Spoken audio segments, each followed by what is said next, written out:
Kagulat World, ibang klase na talaga ang nangyayari ngayon kay Alexandra Ayala. Hindi na lang ito tennis story. Hindi na lang ito simpleng panalo sa Wimbledon.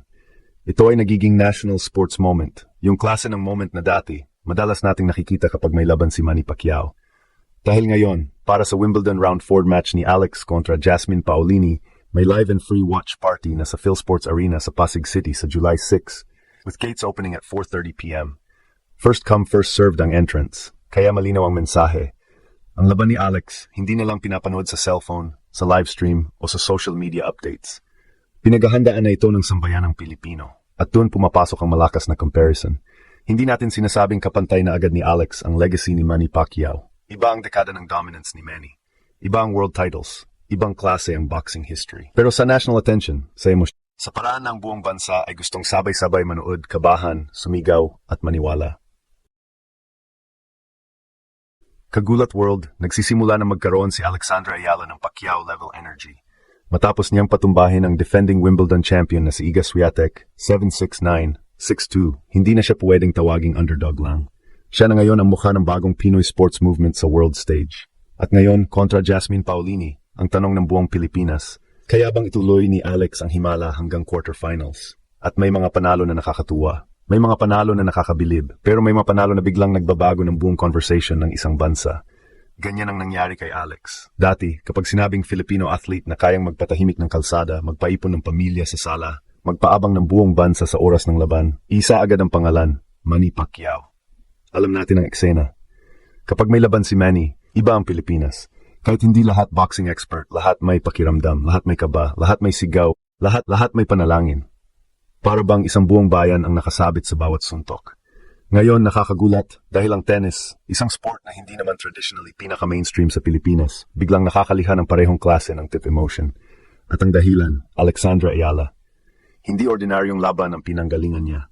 Hindi ordinaryong player ang tinalo niya. Si Iga Swiatek ang defending Wimbledon champion, world-class, multi-Grand Slam champion, at isa sa pinakamabigat na pangalan sa women's tennis.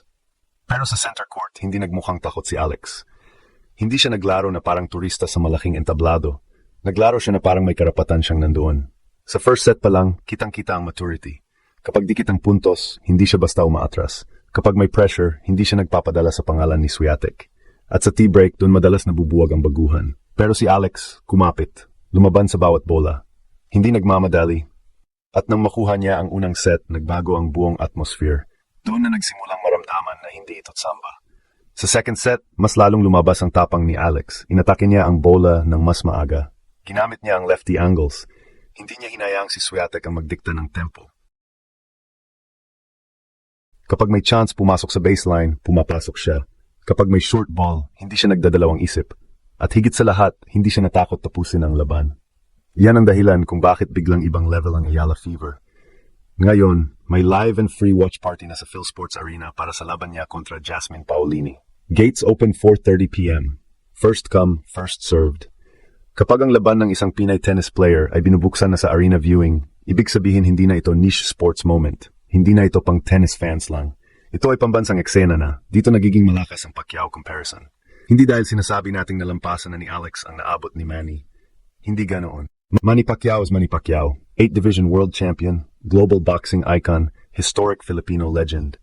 Pero ang nakakagulat dito, si Alex ay nagsisimula na makapasok sa parehong emotional space ng mga Pilipino. Yung space na kapag may laban siya, gusto mong malaman ang oras, gusto mong manood, gusto mong makisabay, gusto mong sabihin sa kaibigan mo, uy, laban ni Alex mamaya. At yan ang tunay na sukatan ng national impact. Kasi hindi lahat ng atleta umaabot sa ganito. Maraming magagaling, maraming nananalo. Pero kakaunti lang ang nagiging dahilan para magtipon ng tao. Kakaunti lang ang nagiging symbol ng pag-asa. Kakaunti lang ang kayang gawing personal ng bawat Pilipino ang isang laban sa kabilang dulo ng mundo. Si Alex, ngayon, ginagawa iyon. At kontra Jasmine Paolini, mas delikado ang laban. Si Paolini ay mabilis, matibay, mahusay gumalaw, at marunong magpahaba ng rallies. Hindi ito madaling kalaban. Hindi ito opponent na pwedeng daanin sa hype. Kailangan dito ng patience, shot selection, at mental discipline. Kailangan ni Alex na manatiling aggressive pero hindi reckless. Kailangan niyang gamitin ang lefty patterns, buksan ang court, at huwag hayaang maging rhythm game ito para kay Paolini. Pero ito ang maganda. After Swiatek, wala nang dahilan para isipin ni Alex na hindi siya puwede. Kagulat World, ang dating tanong ay, kaya ba ni Alex makipagsabayan sa elite? Ngayon, iba na. Ang tanong na ng buong Pilipinas, hanggang saan niya kaya dalhin ang bandila? Mga kagulat word, dito natin mas makikita kung gaano kalaki ang naging epekto ni Alexandra Ayala sa sports culture ng Pilipinas. Kasi isipin ninyo ito, ang Pilipinas ay basketball country, boxing country, volleyball country. Kapag may gilas, puno ang emosyon. Kapag may Pacquiao noon, tumitigil ang bansa. Kapag may big volleyball finals, trending agad. Pero tennis. Sa loob ng maraming taon, tennis sa Pilipinas ay parang sport na sinusundan ng ilan. May fans, may players, may community, pero hindi siya laging nasa sentro ng national conversation. Pero ngayon, dahil kay Alex Ayala, nagbabago ang lahat.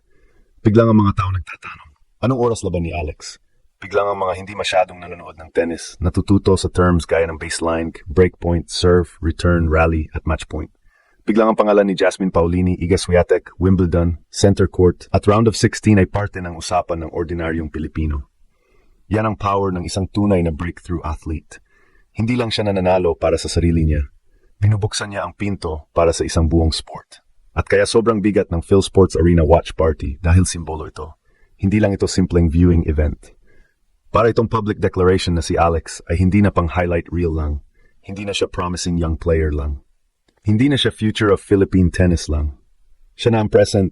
Siya na ang dahilan kung bakit ang Pilipinas ngayon ay may bagong sports hero na sinusubaybayan sa pinakamalaking stage ng tennis. Pero dito rin dapat maging malinaw ang analysis natin. Kagulat world. Ang laban kay Jasmine Paolini ay ibang klaseng test. Hindi ito katulad ng Swiatek match na malaking pangalan ang dala at sobrang bigat ng pressure sa champion. Si Paolini, veteran ng galaw, mabilis ang paa, magaling bumasa ng rally, hindi madaling i-hit through.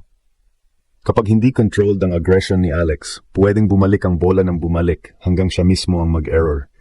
Kaya ang key para kay Alex dito, hindi lang tapang, kailangan smart aggression. Kailangan niyang gamitin ang serve placement, hindi lang lakas. Kailangan niyang buksan ang court gamit ang lefty forehand angles. Kailangan niyang atakihin ang second serve kapag may pagkakataon.